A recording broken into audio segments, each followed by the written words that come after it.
So welcome to another video, and this is a video I never intended to make. This is a review, a quick review anyway, and my opinions of the Huawei MatePad 11.5S. Now I don't have much footage here, so sorry about the reuse of a lot of the B-roll here, but again, I never intended to make this video.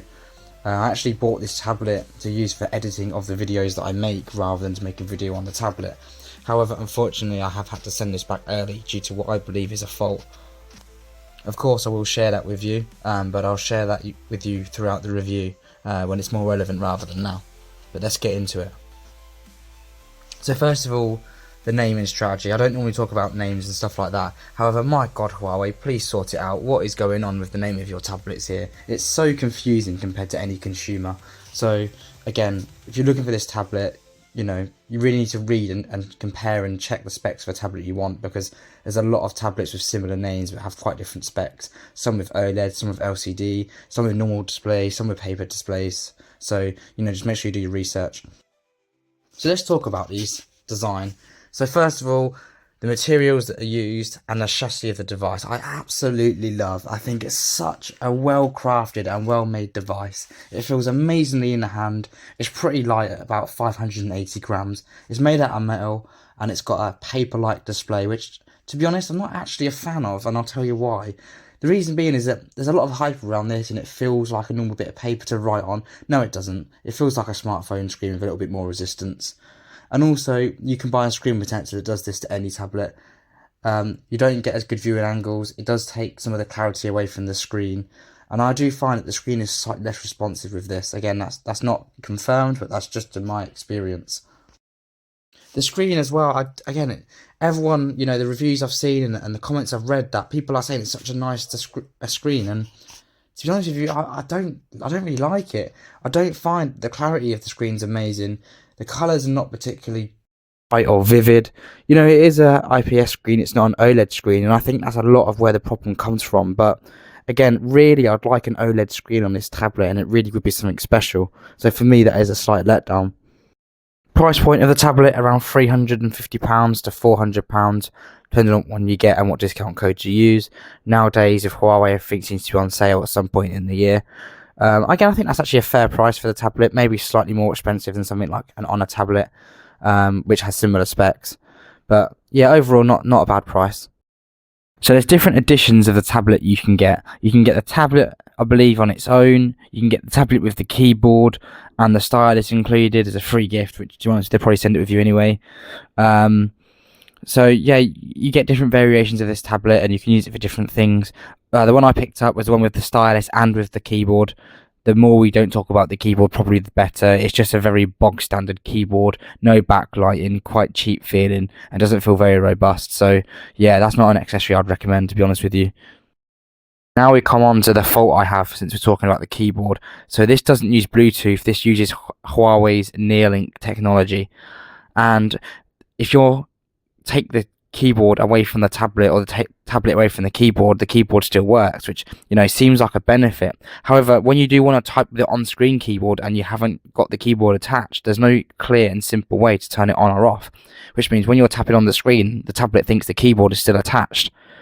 And, you know, then you have to really sort of disconnect and tap the toggle in the settings to turn the Nearlink off to actually get the on-screen keyboard. And I can't tell you how frustrating that is. You know, guys, we are talking about a tablet, not a laptop. We shouldn't be having these stupid quirks. So in my opinion, that is a fault of the software here. You know, it's a faulty product. It doesn't have the correct, you know, technology to actually do this. And for me, that's a big problem with this tablet. I also haven't seen any other reviewers comment on what is the maximum charging speed that the tablet can charge at. So I've tried to test this as best as I can, and it does actually charge at 66 watts, which I actually think is pretty good.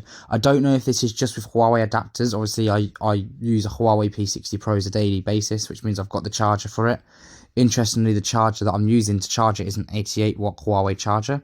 However, on this, it supports a maximum of 66 watt. So I believe it won't charge any quicker than that. But, you know, for a tablet and for something at this price point and for the type of product it is, I think that's actually really, really good. I'm not going to talk too much about the software. It does the job. There's no Google. You know, if you're watching this video and you're looking at this tablet, you're probably aware of that already. Go and watch someone else. They'll give you much more information of workarounds and stuff like that.